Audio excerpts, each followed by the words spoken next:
Hey everyone, welcome back to the channel. Today I am going to show you something really cool that I made. A digital notebook using HTML and CSS.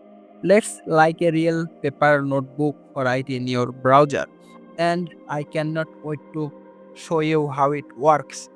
Here it is. As soon as you open the page, you can see the realistic notebook design.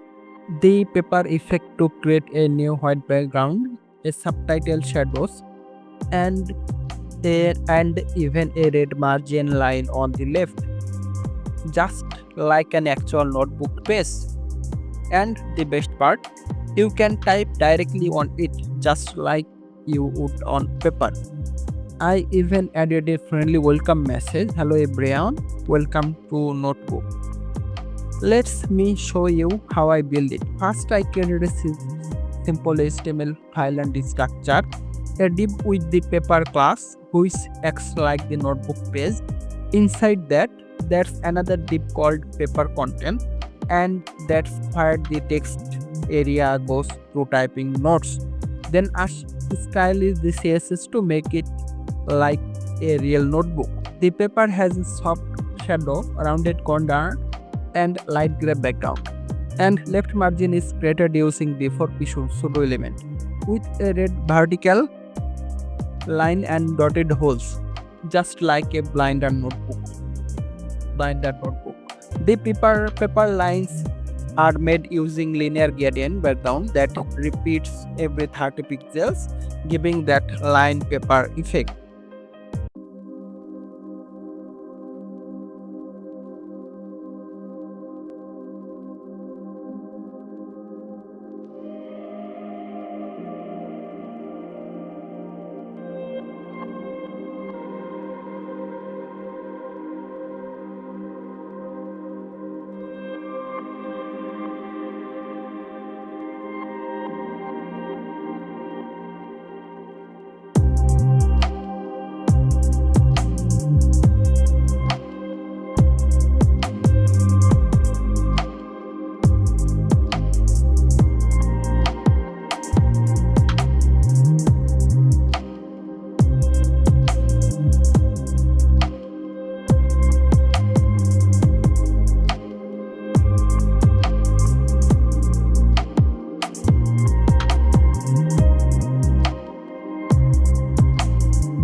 This is just a static design. You can actually write on it. Since it's a text area, you can jot down notes, ideas, and even to-do lists right on this page. And you can update this design if you need. It's super simple, but it's a great example of how can make functional and aesthetic projects using just HTML CSS. So that's the digital notebook. It's a simple project, but it really shows how creative you can get the basic web development. If you like this video, don't forget to like, subscribe, and comment below on this project I should build next. Thanks for watching. I will see you in the next one.